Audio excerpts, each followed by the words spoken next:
What up, good people? We are back. It's your boy Earl of Pearl. It's your homeboy Cecil Shorts, man. We got a loaded show for y'all, bro. How was your Thanksgiving, man?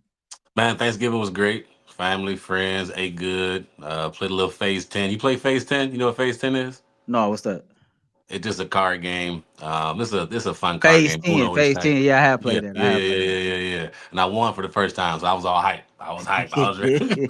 I was ready to good. How about yours? It was pretty good, man. Watching football, man. Ate and just relax, man. I had to be right back to work on Friday, so Okay. it wasn't. I ain't want to do too much, get too far out there, or anything like that. Now we got a packed show for y'all. We're gonna play Keep Cut Trade Cleveland edition. That should be fun, man. We're gonna tell you who we're gonna keep cut a trade between Fat Al, Chip the Ripper, and Bossberg. That should be fun. We're gonna see if we owe Andrew Berry some apologies, and we're gonna get started with a little bit from Monday night's game versus the Denver Broncos, man. Get some of Cecil's thoughts, some of my thoughts about Jameis' performance, man, the running back room overall, and what the Cleveland Browns need to do. But before we get started, we need to let you know that this episode of the Ultimate 216 show is brought to you by FanDuel. Get ready to tackle NFL action with FanDuel, America's #1 sports book. Right now, new customers can bet $5, get 150 in bonus bets if they win. FanDuel Sportsbook app gives you everything you need to place live bets on the NFL all in one place. So when you get a hunch in the middle of the game, you can check out the latest stats, you live play-by-play, and so much more on the same page where you place your bets. Visit fanduel.com/UCSS to join today. You'll get started with $150 in bonus bets if you win with your first $5 bet. That's fanduel.com/UCSS. Don't forget, never waste a hunch and make every moment more with FanDuel, an official sportsbook partner of the NFL. Bro, that was an exciting game, man. But we ain't signed up for exciting, right? I don't know if you knew the temperature in the room, but a lot of fans was kind of pissed that fans and some media members was classifying the game as exciting. And Mm. the bottom line is we didn't win the game, which people are absolutely right. Last episode, last week, you kind of said basically, Jameis, man, sometimes it's the decision making that Hmm. his arm is so good, he trusted too much. Hmm. And you kind of seen that show up Monday against the Broncos. What was your overall assessment of how he played? You know what? A few things. One, when you throw the ball 58 times or whatever it was, something is going to happen, right? Something Mhm. is going to happen. I think the first interception, I believe he was throwing to, what's the tight end's name? Oh, came over from Atkins. Houston. It was He was Atkins. throwing to Jordan Atkins. And the linebacker came off of Jerome Ford and made a good play, right? That was just a heck of a play, in my opinion. So on that one, I'm like, whatever. But how he bounced back, like how he's able to uh, put that aside and still be able to throw touchdowns and throw for so many yards. I thought he played well. Now, did he make some bad decisions late? Yeah, he did. He did. He probably made a throw or two where he missed, but I still think he is playing himself into the consideration of being the quarterback for 2025 or being that room for competition in 2025. You haven't seen what he's done in the last 3 years from a quarterback like Deshaun Watson. You just haven't seen it. Deshaun is not throwing the ball down the field. Deshaun's holding the football. Deshaun is not letting, because he's doing that, his receivers, his running backs, nobody, the tight ends aren't getting the best or aren't being the best they could be because how he was holding them back. But with Jameis in there, you saw a little bit with Flacco too, right? With Flacco in there Mhm. last year. Now Jameis, they're throwing the ball down the field. They're able to unlock Elijah Moore, unlock Tillman, unlock Jeudy, unlock all these guys that can make plays for you down the field. But my thing is, I think he played well. But when you throw so many times and there's no running game, something bad is going to happen, especially against a good defense. The Broncos are one of the top five defenses in the league easily, easily. And they find a way to win. Good teams find ways to win. Bad teams, I'm a firm believer in this. Bad teams find ways to lose. That's just what it is. But for Jameis, I thought he played well enough to possibly win the game. I was enthusiastic with how he played. I was Loved how he bounced back, how resilient he was. He's still a leader. People love to play for him. I think everybody loves Jameis. Should be a TV show. Everybody loves Chris. It should be everybody loves Everybody Jameis. loves Like Jameis. they just love him. So I thought he did good overall. But the decision making you gotta fix that. Yeah, man. Like when I watched the game, that's kind of the takeaway I had, right? And I think that a lot of people keep saying we got to see Jameis for the rest of the year. No, we don't. Like we've Yeah. seen Jameis enough to know who he is, right? Like Jameis is a dude, man. He gonna stuff the stat sheet. He's always been the cat that's gonna put up high passing yard numbers. He's gonna throw for some touchdowns, but he's also gonna make some bad decisions and throw some costly interceptions. And so when you analyze all that, I guess you got to ask yourself, man, can you live with the turnovers, right? Because like we grew up in the era, man, to where Brett Favre, for example, like that's who he was. He was a dude who Mm. plays, but he turned the ball over a lot. And I can go back outside of the year that they won a Super Bowl.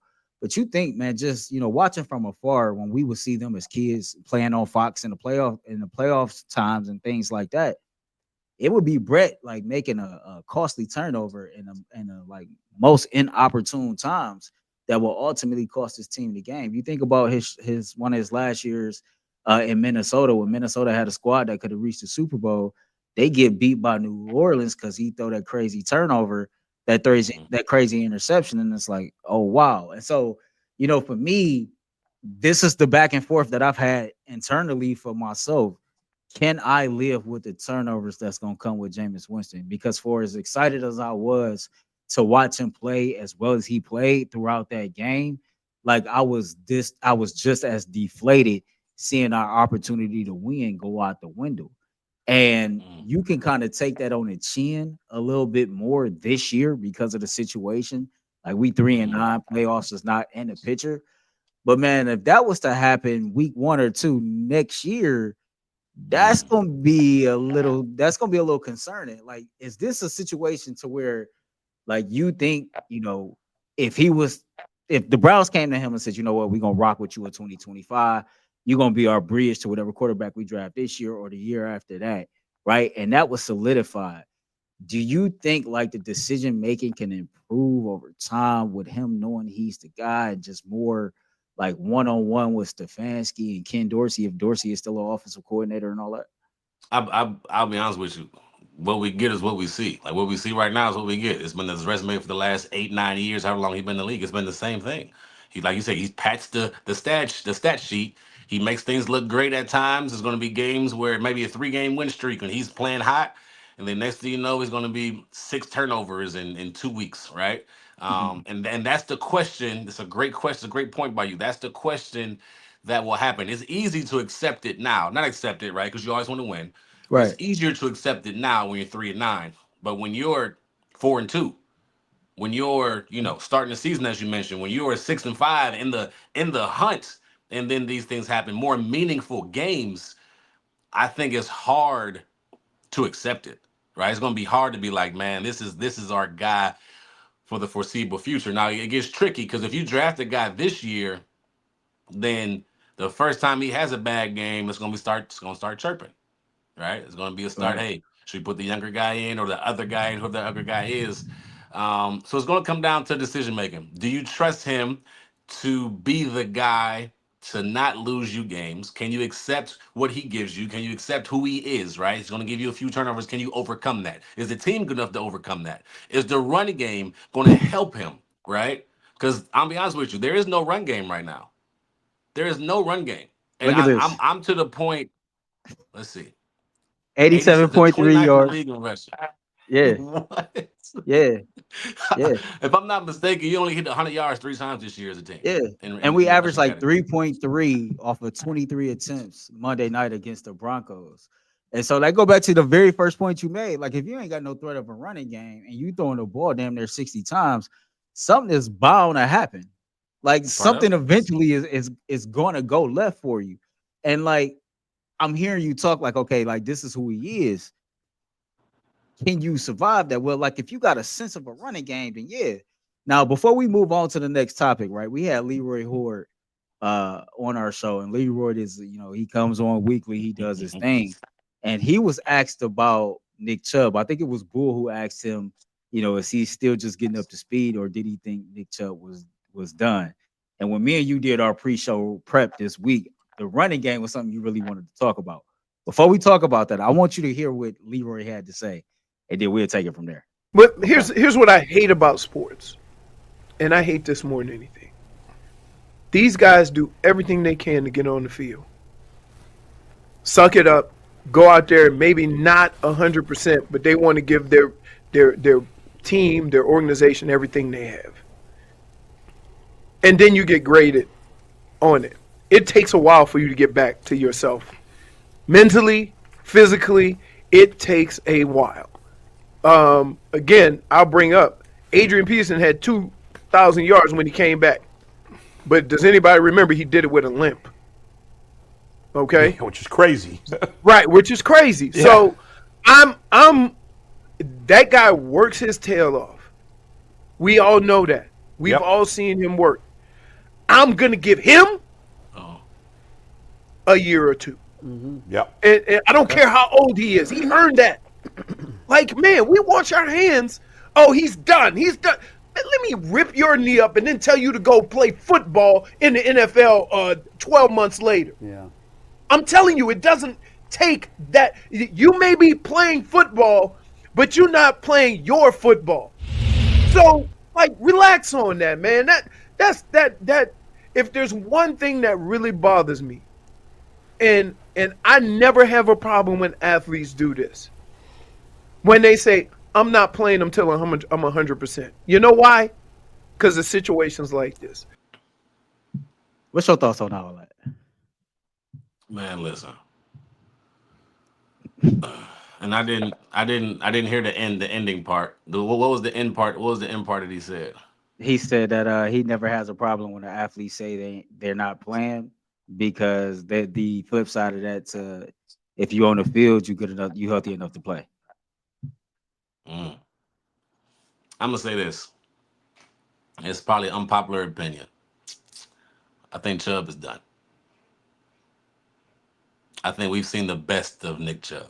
And I hate to say it because he's like a Cleveland Brown to the fullest, right? But the injury that he had, and it wasn't his first, it was a multitude of them, right? And I'm praying I'm wrong. I'm hoping I am wrong. And I'm not trying to judge him off these 3 games that he's been back, but it's just hard. Like, he mentioned Adrian Peterson. That's rare. Like, Adrian Peterson is one of one, like, legit. Like, he is one mold of a guy that we have never seen before and probably won't ever see after, right? Mm-hmm. Nick Chubb, as explosive as he is, as hard running as he is, as awesome as he is as a Cleveland Brown, I don't know if we'll ever get that same explosiveness back, if we'll ever get the same production again. Could he be decent? He could. But I'm just not sure he'll be the same guy. The injury he had was tremendous, man. I guess that's not a light injury, right? And guys have their careers ended on stuff like that. For him to be back out there, to me, is crazy as it is. It's a blessing. I'm happy for him. But how is he going to bounce back? And it seems like it's very, very slow right now. You know what I mean? So we'll see how the rest of the season goes. But in my humble opinion, I think we have seen the best of Nick Chubb. I wouldn't be out against, of course, people draft every year. I wouldn't be out getting a young guy somewhere in the draft and bringing him in, letting him compete, because I'm just not sure mentally he's there or physically he'll ever be back to the same Nick Chubb. And again, I hope I'm wrong, but man, it's going to be hard, brother. Yeah, I mean, either way, I think the Browns need to address the running back position, right? Because I think the Browns thought that they had enough at that position, even while Nick Chubb was on the sideline, healing himself up to still be productive, and they don't. Like, Jerome Ford is not the player that they projected him to be at by the time he got to this point in his career. And, we seen Deontay Foreman for a game or two. He kind of been MIA. Like, I think we signed Hines. I'm not even sure if Hines played more than 2 games. Can't even remember if he had any true production. You look at that just room in itself, and the room is not as strong as we thought it was. And honestly, without Nick Chubb, a healthy Nick Chubb, the room is quite honestly weak. And if Nick Chubb is not Nick Chubb, as you allude to, then what do you truly have? And clearly the Browns, they clearly know that they can't really run the ball effectively, or they wouldn't be dropping back to throw the ball 58 times a game. Yes. So that right there is to tell you that that's an issue, man.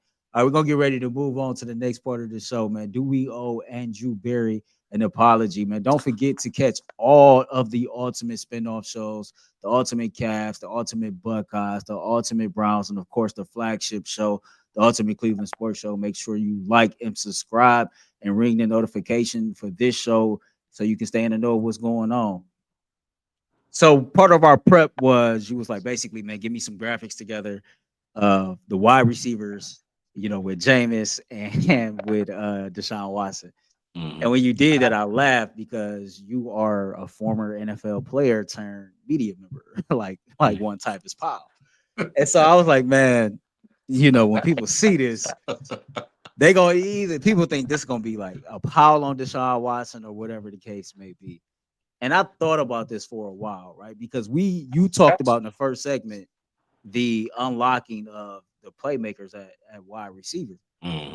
And you play wide receiver. Have you ever been in a situation to where you seen your production skyrocket once a quarterback change took place?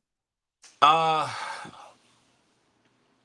would say yeah. I just had better chemistry with certain guys over other guys. You know what I mean? Like certain guys had better arms, or just more trust, or just the playbook opened up when they got in the game because of their attributes that they had, right? Or the intelligence they had, or the mindset they had going down the field, or crossing routes, whatever the case may be. So definitely, like you can get production.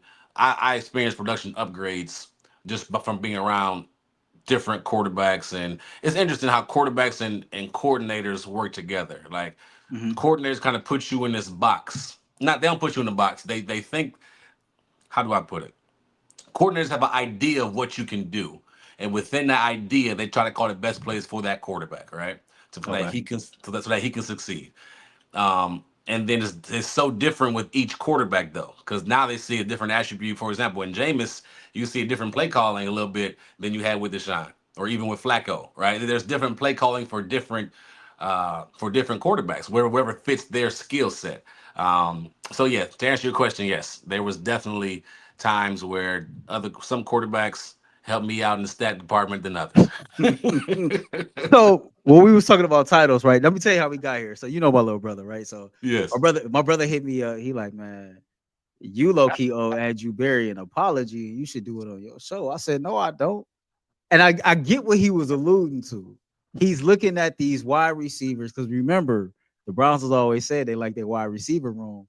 And we from afar like, no, that's BS. Ain't no way in hell you like that wide receiver room. He like, man, no, you owe AB an apology. And I said, man, I can't apologize to AB just yet. I can respect the fact that, okay, maybe the wide receivers is not as bad as I assumed them to be because I'm seeing a production go up with a different quarterback. But in totality, man, I got to see more. But let's just talk about it. Like, man, why? Like, why is this the case? Like, let's start with Jeudy, right? Here it is, right? So this is Jerry Jeudy season stats in the 7 games he played with Deshaun Watson versus the 5 games he's played with Jameis Winston. You see the numbers clear as day. The targets 42 to 49, receptions 33 to 21, receiving yards he got 614. He just came off 235 that catapulted him into 5th in the NFL right now. And then he got 2 touchdowns to the one he scored with Deshaun Watson, right? If you go and let's look at Elijah Moore real quick. In 7 games with Deshaun Watson, he had 29 targets with 22 receptions, 136 receiving yards, no touchdowns. 5 games with Jameis is 48 targets, 28 receptions, 311 receiving yards, and a touchdown. David Njoku, and David is interesting because we seen this with David last year, right? Kind of a slow start. Flacco coming there, he ends up making a Pro Bowl. Little difference this year is he gets hurt week 1 versus the Cowboys, and he misses a little bit of time. But this is his 4 games this year with Deshaun Watson, 29 targets, 20 receptions, 165 yards, and a touchdown. And 5 games with Jameis, this is 45 targets, 29 receptions, 232 yards, 3 touchdowns. Finally, and this really don't have anything to do with Deshaun Watson. I'm going to say this is just lack of opportunity. Cedric Tillman. Now he didn't get many opportunities to start the season because Amari Cooper was here. I think his Right. first game that he really Right. got some real shine, ironically, was the game Deshaun got hurt. So you fast forward to this is pretty much his production, with Cedric Tillman. And by the way, DTR was the backup quarterback that game Deshaun got hurt. But 29 catches, 339 yards, 3 touchdowns, and an 11.7 average. Damn near everybody that we have thrown out there has shown mass production with the change in quarterback. Like some fans is arguing, well, the team is more healthier than it was at said time, or players might not have been playing as hard for Deshaun as they are for Jameis Winston, or the offense is being tailored a little differently. I'm gonna give you my spiel and I'm gonna let you cook because you the player, you the one that's been on the field. I don't think you can just Let me up hear and it. Let me hear it. Let me I hear it. don't think you can up and just change your whole system in the middle of the year like that, because if you do, everybody gonna get lost, right? That don't To me, that never really made sense. Secondly, the Cleveland Browns had a combination of like 11 different starting offensive line combinations throughout some point this season. It's got the rank at the top of the NFL. And so to me, bro, it's like I'm not saying that everything, like, what I'm saying, not everything was Deshaun Watson's fault. But this is more so of a head scratcher. I ain't got the answers type of conversation. Why is it that everybody seemed to look better with Winston at quarterback than they did with Deshaun? Mm.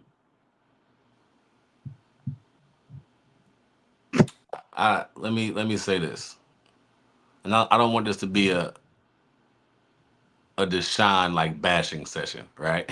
Right, right. But if you look at you mentioned about the offensive, they can't change the system in the middle of the season. That's totally correct. You don't change the system. That's not happening, right? But you can call different plays that fit that quarterback better. Does that make Mhm. sense? Yeah, I do. So if you look at the stats from Elijah Moore, and if you look at the stats from like who was that after? I think Njoku, they had a good amount of targets, right? For under Watson, it's 29 targets, 20 receptions. It's like, yo, that's a pretty good ratio between targets and receptions. You look at the yards, it's because he's dinking and donking. You get Hmm. me? Like that's Hmm. short down the field, quick game. That's not going deep down the field, using his length, using his speed, using the stuff. Same thing with Elijah Moore. They use him for the quick outs, for the hitches, for the short game type of stuff. Look at it. 29 targets, 22 receptions, only 136 yards. Why is it like that? Because the offense was catered to what Deshaun was doing. If it was RPOs, if it was quick game, getting the ball out quick, he wasn't going down the field. So now, as a receiver, does that fit what he does? Now, Elijah, Jerry, and Joku, those guys can go down the field. Like what we saw from Jeudy this weekend, yes, he was excited because he was going against his former team, no doubt about it. But the boy can run routes. The boy can go down the field. Elijah Moore, I remember when Elijah Moore signed with the Browns, and me and you were talking. I'm like, hey, he can be 1,000-yard receiver. He can be a true number two, number You three, said that. I and remember you saying that. and really make plays down the field because his assets going down the field, running routes, the deep outs, the deep corners, the slot, the seams down the field. Him and Njoku, they can do that well going down the field. But with a certain type of quarterback and type of plays they were calling for Deshaun, that wasn't happening. So when you bring a Winston in who loves going down the field, now it goes to that word unlock, right? Now you're unlocking the player's ability. What do they do well? They can run routes well, they can get open well, they can create separation well going down the field. So now if you look at their stats again, they have more yards. The target to catch ratio may be different, but they're going down the field more. So now and then you look at it, it looks better because you're going down the field and you're attacking more and you're using them to more of what they can do, if that makes sense. So no knock on Deshaun, it just was a different type of play calling with Deshaun than it is with Winston. And probably the same thing last year with Deshaun and Flacco, right? You can go down the field more. You can trust those guys because they have big arms, big arm talent. They feel like they can make every throw. And you have guys that can go down the field and go up and get it, or it can make plays and make guys miss. So your last year with the Texans was the year before Deshaun's first year. Yes. Oh, 26, yeah, 2015. They drafted him 2016, actually, I think, he if I'm was not 20. mistaken. No, he Or was 2017. 2017, He was 2017, 2017. 2017, yeah. Okay, so I guess like you still live in H Town. You do some work for the organization, so you've been around. Hmm. Was Deshaun like this? And like, was this his playing style? Like, you know, No, the it wasn't. So, no, what happened? no. Like, That, like him and Will Fuller, like it was a big thing because Will Fuller, receiver from Notre Dame, they used to be on. I mean, deep ball galore, brother. It was post go routes. It was everything. When he went to Cleveland, you seen Space Jam where they took all the powers in that basketball. yeah, When he went to Cleveland, that football took all of his powers, and he. I'll be honest with you, he just have not been the same quarterback since then. And I think I'll be honest with you. I don't know exactly what happened, what went wrong, why. I know he had multiple surgeries, different injuries on different stuff. He just was not the same. Like he was not the same. The guy that everybody sees in Cleveland is the exact opposite of the guy that was in Houston, and it hurts to see because he was such a good talent. I'm just not sure what happened. yeah, man, that's tough, man. That was a great little breakdown. So before we get up out of here, let's have some fun, man. But don't forget, subscribe to the Ultimate Cleveland Sports Show. Ring the bell, man. So you can stay in and know. Tell a friend, tell a family member. Make sure you check out all the spinoff shows. We got a lot more in store. Tell somebody about the Ultimate 216 show. Yo, if you in Cleveland, if you a Collinwood Railroader, man, you need to be like sharing this video everywhere. You need to tell them, bro. Like, there's no way in the world you see us and you a railroader and you ain't sharing this video. So make sure y'all handling y'all business. All right, man. Let's get out of here on some fun. On a fun tip. This was your thing. Keep cut trade Cleveland edition. I switched it up a little bit with a couple of them, man. So number one, you had Leroy Kelly, Eric Metcalf, and Greg Pruitt. I'm gonna let you go first. Ooh, keep cut and trade, right? Keep Yeah, cut and trade. yeah. I'll probably. Oh, this is tough. Oh, I'm gonna say I'm gonna keep Greg Pruitt. I'm gonna trade Eric Metcalf. I can get something for him, and then I'm gonna have to let Leroy go. Yeah, I'm gonna let Leroy go too because I don't know Leroy. I met Greg Pruitt like 2 or 3 times when I worked at the clerk of courts. So I'm gonna keep Greg. I'm like you, man. We already know we heard the same things as a kid, right? Metcalf up the middle. So Yep. clearly, like Eric Metcalf was him. So I know for a fact Yes. I can get something Yes. from him. Let's shoot over to Yes. the baseball side of it one time. I like this one. Kenny Lofton, Albert Bell, Manny Ramirez. I go first here, right? Go first. I'm keeping Manny Ramirez. Manny Ramirez is in my top 5 of like favorite athletes ever. Like Oh, that's not just dope. baseball, That's like dope. ever. That's dope. Like I still remember being at OH Perry and going to they took Oh, us on a H. field Perry. trip. Yeah. They took us on a field trip, man, to see the Indians play the Orioles, and he hit a home run in that game. Like I still Mhm. remember that. I'm gonna keep Manny. Mm. Mm. That's a tough one. I'm gonna trade Albert. I'm gonna trade Bill because if I cut Bill, I might have to see him in the parking lot, and I don't Yeah, want. he gonna want all the smoke. He gonna want Yeah, all the smoke. I don't want all that smoke. And I'm gonna go ahead and cut Kenny, man. Like my bad, Kenny. It ain't nothing personal or nothing like that. It's just I know what type of time Albert Bill be on, so I don't want that smoke with him, man. So I'm the opposite of you. I'm gonna keep Kenny because Kenny's one of my Okay. favorite Indians. Okay. Um, I'm gonna trade Albert Bell and then go hide. Okay, that's I'm gonna facts. trade him and then go hide, and then I'm gonna let Manny go. I'm gonna cut Manny. All right, so we're gonna do three more, right? We're gonna do 2 that's on this list, and we're gonna come up with one on the fly. Let's go to Okay. the music side of things, right? Let's go Bone Thugs and Harmony, MGK, Kid Cudi. Oh, I'm going first. I'm keeping Yeah, bone, bone, bone, bone, for bone, sure. It's bone. I gotta keep. 1999. I You gotta from St. keep Clair, bone. of course you keep it. Of course you keep it, Bone. gotta keep bone. Oh, what were the other two? MGK and who? Kid Cudi. Kid Cudi. Um, I'll keep. I guess I'll trade Kid Cudi, and then I'll cut MGK. No offense to MGK, he's a good actor and stuff, but I like the other two a little more. See, I'm a keep MGK. And Oh, you keep it NGK. Yeah, I'm keeping MGK, man. I've Why? been like Tell me why. watching.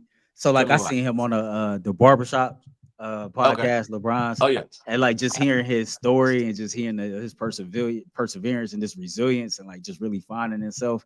Like, man, I don't know. Like I you know me, bro. I root for the underdog, right? Oh So yeah. Oh yeah. like, and we all got that grit and grind, like nobody believe we can make it out of here type story. Facts. So like when you hear that, it'd be like, yeah, I gotta rock with him on that one.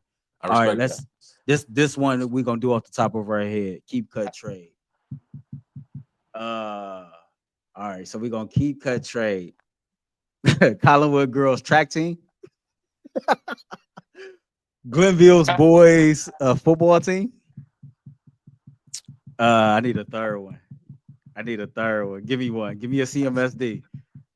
It could even be the same sport, whatever. I'm trying to think of a different sport. Oh, it's a tough one. That's a tough one. Lincoln West baseball. Lincoln West was good in baseball. There you go. That's where Maul should have went. While he was up there playing with us, that's where Maul should have went. Yeah. I'm gonna be biased. I'm gonna be straight up biased. I'm gonna tell you. I'm gonna be biased. Okay. Because it's a rivalry. It's sure. a rivalry. It's For only sure. right. I respect the Ville. I got tons of family that went there. I lived on 118th in St. Clair, right down the street from Glenville, really. But they gotta go. They gotta go. It's all about the wood, baby. That's what it is. That's what it is. I mean, we're on the same page. Legends on that girls' track team. So definitely picking the wood. Yeah, so we're gonna keep the wood. We're gonna cut Glenville. I don't even care if I can get something for him. I'm cutting you. I don't even want the return on investment. I just want you up out of here. And finally, right, this one for the hood. This one right here for the inner city. This one right here, I thought was the best one that we came up with. Fat Al, Boss Bird, or Chip the Ripper. So like if you from the east side of Cleveland, like if you grew up in the 10th ward, if you grew up in the same areas we grew up in, you know exactly everybody we done came down, and each one got a staple song. And so like we need to figure out like what's this, because like Chip got Unfitted, right? Yeah. Fat Al, I done came down, like cause we stay balling though, like Boss Bird, like I mean, like to me, cause we stay balling, that's the Cleveland anthem, like. I can remember people walking around talking about Unfitted and like I done came down was on a video game, but like I'm Madden. But you in our city, especially on the east side, like you hear like cause we stay balling, everybody go crazy. I'm keeping Boss Bird off top. You know what I'm saying? Shout out to Blows and the crew. I'm keeping Boss Bird. I'm a trade Chip. I can get a lot for Chip, you know what I'm saying? Shout out to Big Duke, my god brother. That's his producer out in LA. And I'm gonna cut Fat out, man. I'm gonna cut Fat out. It ain't nothing personal. You know, I just can't cut Chip, but I'm keeping Boss Bird all day. I'm the same with you, brother. They all got anthems. They all got anthems, but I'm the exact same. So much love to all three of them, though. Much love to all three. Much love to all three, man, and much love to you all. Y'all know the vibes when we in this boy, man. Be great, spread love. Being great come with a price. Spread love, the priceless. Till next time, we out of here.